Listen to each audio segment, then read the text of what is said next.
If you're buying a 1440p OLED for gaming in 2026, you have one big choice to make: QD-OLED or WOLED. The panel technology you choose has a huge impact on the performance, features, and characteristics of the monitor, so today I'll be breaking down everything you need to know about 1440p QD-OLEDs and 1440p WOLEDs. Within the class of 1440p gaming OLEDs, there are 8 panel varieties to choose from, 4 QD-OLEDs and 4 WOLEDs, all of which are 27 inches in size. In the QD-OLED family, we have 240, 280, 360, and 500Hz variants, and in the WOLED family, we have 240, 280, 480, and 540Hz variants. Right now, the easiest way to quickly discern these panels is the refresh rate, but there are other underlying differences to be aware of. The QD-OLED family is more straightforward. All 4 variants are very similar, but I tend to separate them into a first and second generation.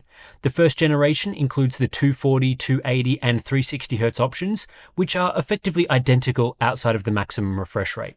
The second generation 500Hz panel is very similar to the first gen, but with increased brightness, allowing for display HDR TrueBlack 500 certification instead of TrueBlack 400. With WOLED, there are 3 generations of 1440p panel to be aware of based on the way that I define it. The first generation was the 240Hz panel with TrueBlack 400 class brightness and a specific type of subpixel layout called RWBG. The second generation panel at 480Hz changed the subpixel layout to RGWB and slightly improved brightness. Today, we also have a third generation option which uses LG Display's newer Tandem WOLED technology, otherwise known as primary RGB tandem. This generation features TrueBlack 500 class brightness, the RGWB subpixel layout, and other benefits available at a 280 and 540Hz refresh rate. This all sounds a bit confusing with a lot of different options, but throughout this video I'm going to largely focus on comparing third generation Tandem WOLED to the QD-OLED options. This is because the older WOLED generations are a bit outdated, and in my opinion, you're much better off purchasing a current gen panel instead. I'll touch on the older gen WOLEDs from time to time because they are still available, but I think you'll quickly see why I strongly recommend Tandem WOLED instead.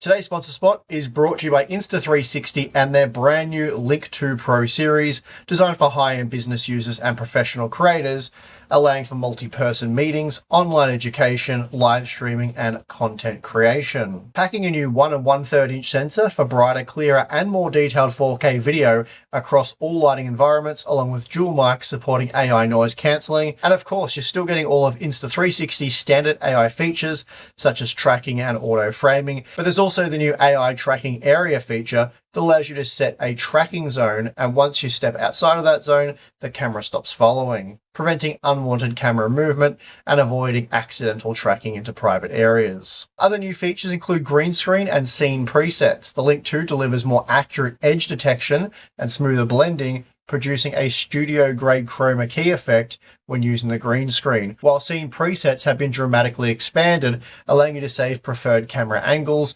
visual effects, image settings, AI models, and virtual backgrounds. All of this can be had for $250 US, including a mini tripod for the first 20 orders, so check the link in the video description.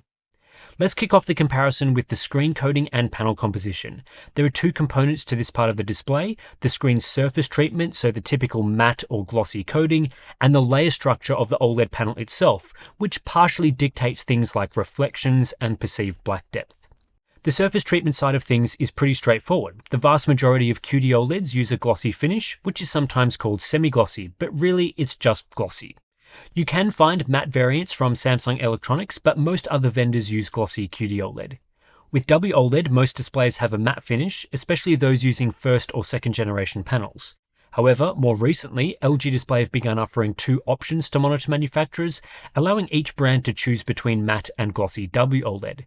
With the release of 3rd gen Tandem WOLED panels, we're seeing more glossy options on the market, often with accompanying brand names like Asus True Black Glossy and Gigabyte Real Black Glossy. Both of these brand names refer to the glossy option that LG Display provide.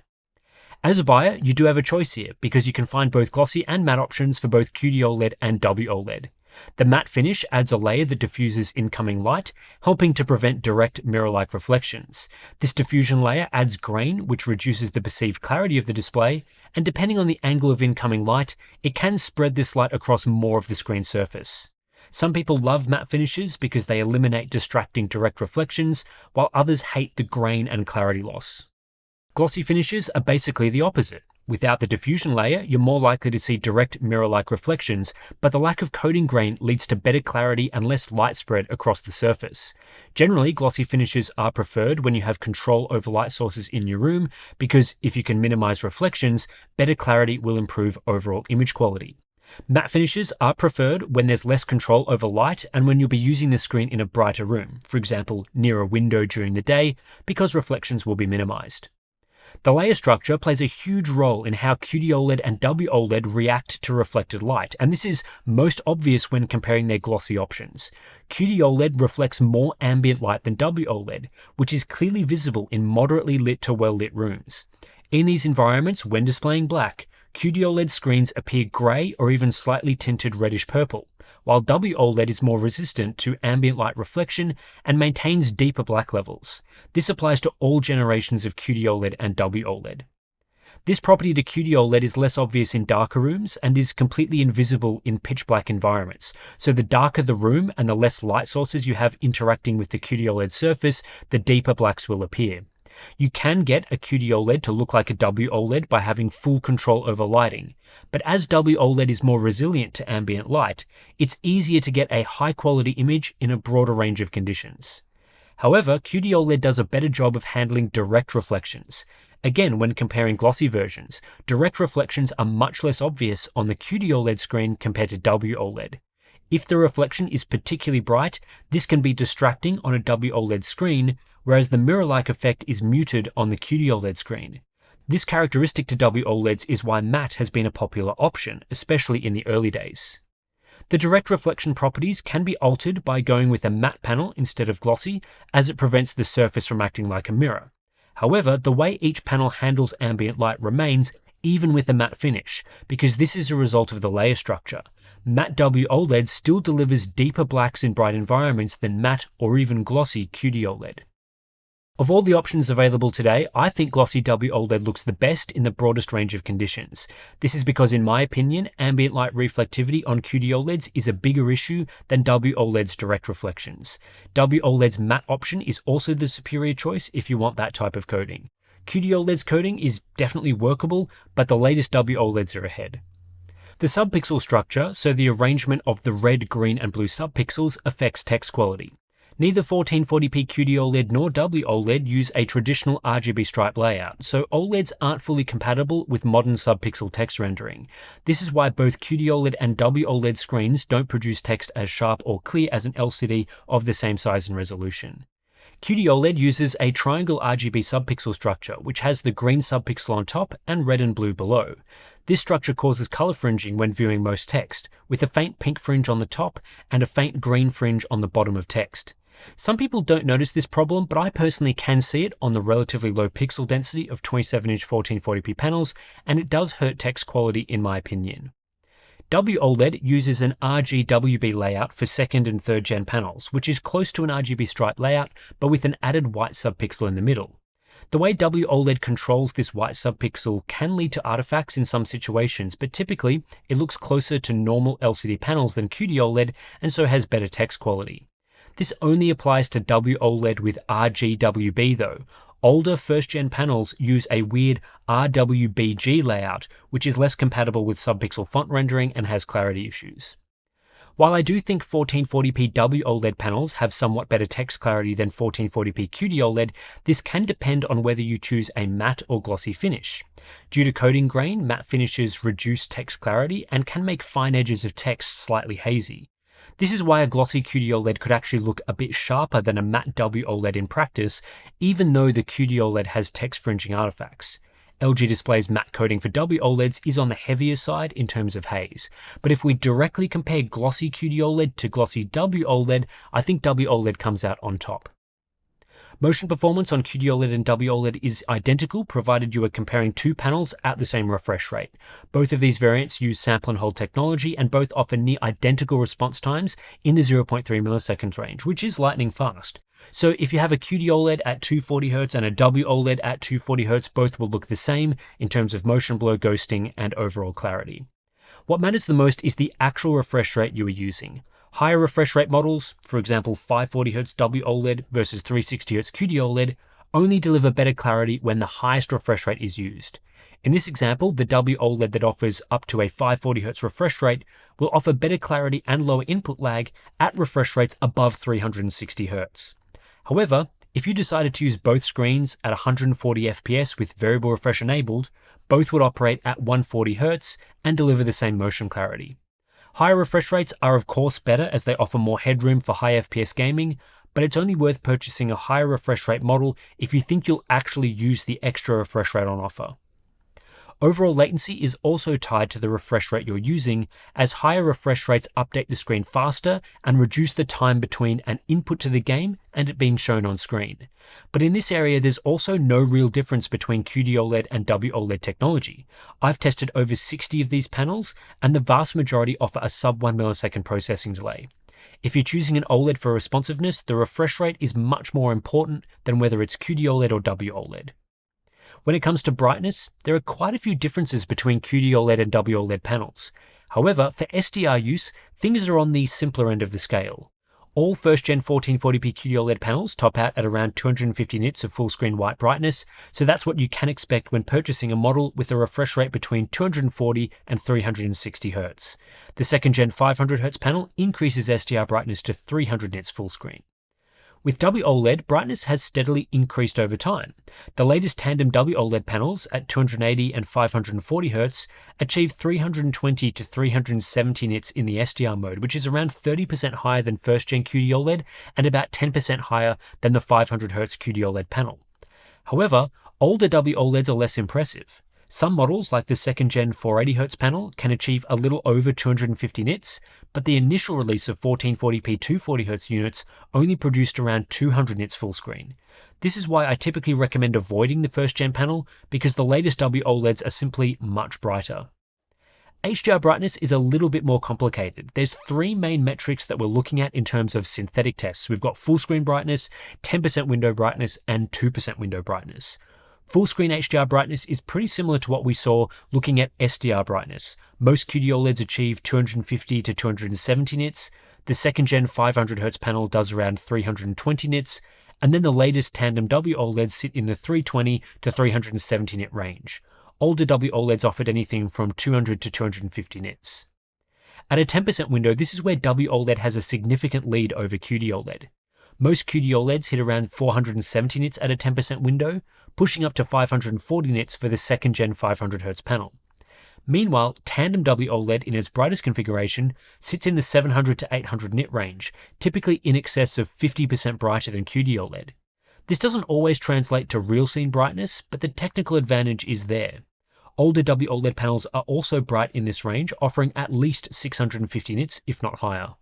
The 2% window test measures the smallest bright elements within darker scenes. Across both first and second gen 1440p QD-OLED, the brightness limit is 1000 nits. With Tandem WOLED, the minimum I've seen is 1300 nits, with 1500 nits possible on some models. Second generation panels usually sit in the 1100 to 1200 nit range, but the first gen models really struggle to produce much over 900 nits, and some of the very first units couldn't exceed 750 nits. So in terms of raw technical capabilities, the current generation of Tandem WOLED panels produce the highest HDR brightness. Compared to first-gen QD-OLED, which is used across the majority of 1440p options today, Tandem WOLED is roughly 30% brighter. But is this advantage reflected in real-world content like games and movies? To properly explore that, I need to discuss the differences in the way QD-OLED and WOLED panels work in HDR content. QD-OLED has two modes of operation, commonly called the True Black mode and the Peak 1000 mode. In the True Black mode, you get accurate brightness across most scenes, meaning the panel can display the proper brightness level that the content requests. However, this mode puts a limit on peak brightness, never exceeding 460 nits on first-gen panels. In the Peak 1000 mode, peak brightness is unlocked, and now the QD-OLED panel can achieve up to 1000 nits in dark scenes with small bright elements. However, with this configuration, we get a trade-off called panel dimming that doesn't occur in the True Black mode. Panel dimming is one of the biggest flaws with current QD-OLED technology. What this refers to is the phenomenon where the brightness level of entire scenes is reduced by up to half, but only when the overall scene is bright. One example of this would be a sunny outdoor scene. The content may request that the sky is displayed at 400 nits, but in the peak 1000 mode, the display would only produce 200 nits of sky brightness. The average brightness level for this scene should be, say, 80 nits, but instead the screen produces 40 nits. If we viewed the exact same scene in the true black mode, we would get the proper 400 nits for the sky and the proper 80 nits of average brightness. This phenomenon is only seen in bright content, with no dimming occurring in darker scenes. What this means is that QD-OLEDs do not have a single optimal HDR configuration. Do you want accurate brightness in most scenes and high brightness in bright scenes? Or do you want peak brightness to be able to hit 1000 nits?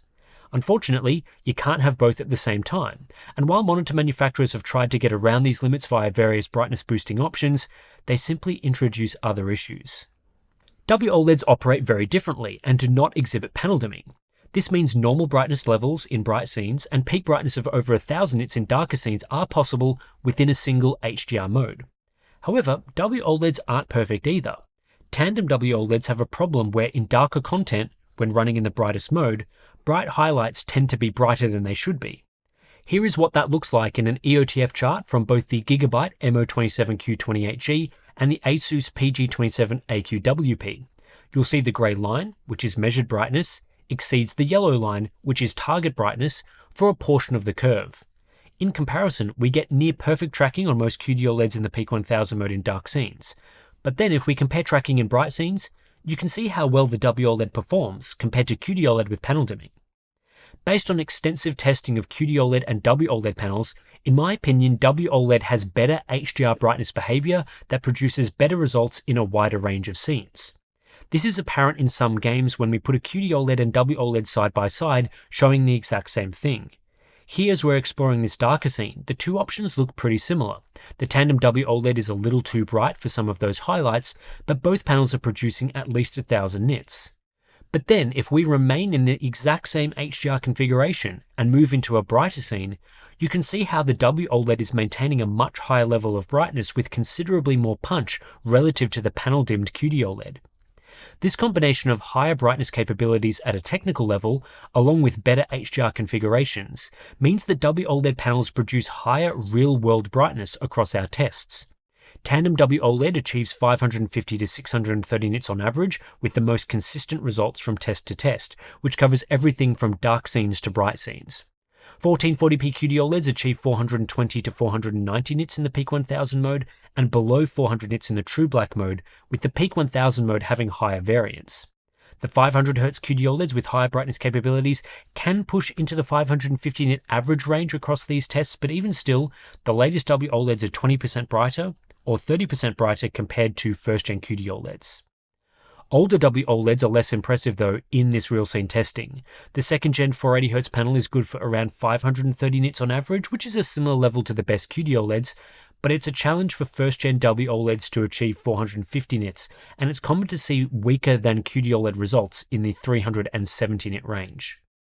Brightness is just one component of HDR performance though. Of course, both WOLED and QD-OLED are capable of displaying deep zero-level blacks, but QD-OLED has a key advantage up its sleeve: color volume. While Tandem WOLED introduced significant improvements in this area, QD-OLED is still the leading technology for color brightness and color gamut. Color gamut refers to the range of colors that a display can produce. All generations of 1440p QD-OLED are capable of 99.5% coverage of DCI-P3, as well as approximately 80% coverage of Rec 2020. The Rec 2020 gamut is used for HDR and is extremely wide. 80% coverage is a great result among modern gaming displays. Third generation WOLED using primary RGB tandem technology gets very close to QD-OLED in gamut coverage and actually slightly beats it with around 83% coverage of Rec 2020. However, previous gen WOLEDs are much worse, only covering around 72% of Rec 2020, leading to noticeably lower saturation compared to a QD-OLED. While Tandem WOLED is able to match QD-OLED in color gamut coverage, it still lags behind in color brightness. Peak output for pure red, green, and blue colors is around 1.8 to 2.0 times higher on QD-OLEDs compared to Tandem WOLED in a best versus best case battle, and the QD-OLED advantage increases to 2.5 times compared to older WOLED generations. This means in scenes with bright highlights that are strongly saturated colors instead of just pure white, QD-OLED is capable of noticeably higher output that produces more punch. We can use a metric called ICT-CP color volume to measure the overall color rendering capabilities of QD-OLED and WOLED for HDR, with a result in millions of distinguishable colors, or MDC. 1440p QD-OLED technology has a peak MDC around 21, Tandem WOLED is around 19, and older WOLED technology is around 15. The gap in color volume between QD-OLED and WOLED shrinks in brighter, higher APL content because overall brightness is lower, and this helps to hide the color brightness limit of WOLED, but in terms of peak performance, QD-OLED is ahead. The biggest weakness to WOLED technology at the moment is uniformity. QD-OLED is a relatively uniform technology with no major issues and good edge-to-edge consistency. WOLED is pretty good in most circumstances, especially in brighter content, but does have uniformity issues displaying dark grays. This issue usually presents itself in two ways: dark gray banding, as well as an artifact called the dirty screen effect. Dark gray banding is the appearance of vertical bands or lines when viewing specific shades of dark gray, such as 5%. This is usually visible to some extent viewing test patterns and is much less visible in real-world content. Across the units I've tested, I'm most likely to notice the problem in desktop apps with a uniform dark grey background. In games and movies, even those with dark HDR scenes, it's pretty rare for me to encounter the problem, though I have seen some user reports that are especially bad. The dirty screen effect is a less visible artifact where instead of uniformity problems appearing as visible vertical bands, the screen just appears to lack consistency when viewing uniform dark grey. On a QD-OLED, for example, dark grey looks consistent. Every pixel is the same shade or very close to the same shade, giving a uniform appearance. On WOLED, dark grey has variations from pixel to pixel, which creates the appearance of a dirty screen with poor uniformity. These issues are an inherent, unfixable flaw related to how WOLED panels work at low luminance levels, specifically related to their digital to analog converter. The perceptibility of these artifacts can vary from unit to unit, so some WOLEDs have worse banding and dirty screen effect than others. This is something I've personally experienced. Some models I have are worse than others. We've also heard from some buyers of WOLED panels that the issue can be mitigated slightly by wearing in the panel and running the panel protect cycle a few times, though this won't eliminate the problem entirely. Dark grey uniformity is an off-putting issue with WOLED because, as a buyer, you don't really know what you're going to get. Will you get a particularly bad unit that requires an RMA, or will you get a unit that's perfectly fine? Until the issue is resolved at the panel level, this lottery will remain. Like panel dimming on QD-OLED, I don't think this is a complete deal breaker that destroys the experience, as the uniformity problems are rarely visible in real content, but it's something to be aware of for sure. A few quick things to go over at the end. Power consumption does differ between QD-OLED and WOLED depending on the content you're viewing. Because WOLED has an additional white subpixel, there's a strong power advantage to WOLED when viewing largely white or grayscale content. At 200 nits full white, I found Tandem WOLED to use 41 watts on average, compared to 69 watts for 1440p QD-OLED models. However, this gap shrinks substantially in gaming content that also activates the color subpixels. In our mid-APL gaming test, I found first-gen QD-OLEDs to average 32 watts compared to 30 watts for 280Hz WOLEDs. The more desktop usage you perform using light mode, the bigger the WOLED advantage will be, but in gaming, the two technologies are pretty similar. Most other aspects to monitors using QD-OLED and WOLED technology are down to the monitor makers themselves. A big one is calibration. Factory color performance does differ from model to model. There are different color modes offered by each brand and different features. There is nothing inherent to QD-OLED or WOLED that makes one technology easier to calibrate than the other. I've seen examples of great calibration using both panel types. With HDR though, I do generally find that most QD-OLEDs perform quite similarly, with only small variances in brightness, EOTF tracking and color accuracy in the best HDR modes. WOLEDs tend to have a bit more variance between models, but of course I've seen both good and bad examples of calibration on both panel types, so this is just a general observation and it's still a good idea to check individual monitor reviews. Similar can be said of features like port selection, OSD controls, design, and so on. Even for something like Dolby Vision, which is only found in QD-OLED monitors, this is not a feature you'll see on 1440p OLEDs anyway. So that's everything that you need to know about 1440p QD-OLED versus 1440p WOLED in 2026. The panels that we have access to today are the only panels I'm expecting to be offered throughout this year. Of course, we'll almost certainly see updates later on, but for now, it seems the panel vendors are sticking with what they launched in 2025. I'm sure some of you are heading to the conclusion to get my thoughts on whether QD-OLED or WOLED is better overall. This is always a tricky thing to decide because each technology has strengths and weaknesses. If I picked QD-OLED, I'm sure I'd see comments saying I shouldn't have done that because of panel dimming and ambient light reflectivity issues. And if I picked WOLED, I'd get similar comments referencing dark grey banding and colour brightness. In general though, with the latest technologies that we have access to, I believe 1440p Tandem WOLED is the better panel. The glossy screen coating offered with new WOLEDs is fantastic and largely superior to QD-OLED glossy. Brightness is higher in both the SDR and HDR modes, you don't have to worry about panel dimming in bright scenes, and text rendering is slightly better. When you combine all of these advantages, WOLED typically delivers better image quality in a broader range of conditions. QD-OLED does have some notable strengths though, such as better direct reflection handling, higher color brightness and a larger color volume, plus much better uniformity, especially in dark scenes. QD-OLED is also more broadly available, with more models to choose from and some formats that WOLED doesn't offer, like 1440p 360Hz. If I was going to recommend a 27-inch 1440p OLED as the overall best, it would be a Tandem WOLED at either 280 or 540Hz. However, what this doesn't factor in is the price. There are still plenty of reasons to consider a QD-OLED if they're available at the right price. It's still a great panel technology that you should be happy with. Over the last 6 months, you're more likely to find a 1440p 240Hz-ish QD-OLED for a lower price than a new 1440p 280Hz Tandem WOLED. Right now, QD-OLEDs start in the $400 to $500 US range for models like the MSI 271 QPX24 and Dell Alienware AW2725D.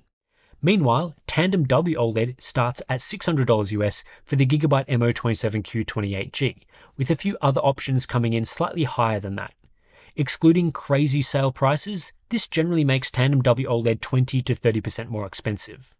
I think that's a fair price for what these technologies offer. If you just want a good quality 1440p OLED, you can get one for less than $500 US right now.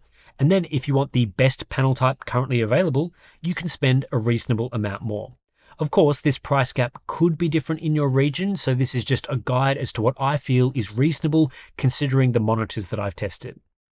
What I wouldn't recommend though are any 1440p WOLEDs using first or second generation technology. These are the 240 and 480Hz offerings. These variants are much less competitive relative to QD-OLED, and I'd typically pick QD-OLED instead as it performs better. Tandem WOLED really is a significant step forward for LG Display's technology, so it's the only version that I'd recommend right now. Anyway, that's it for this one. If you have appreciated this in-depth testing of 1440p QD-OLED and WOLED panels, please consider checking out some of the reviews that we've done of all of these monitors.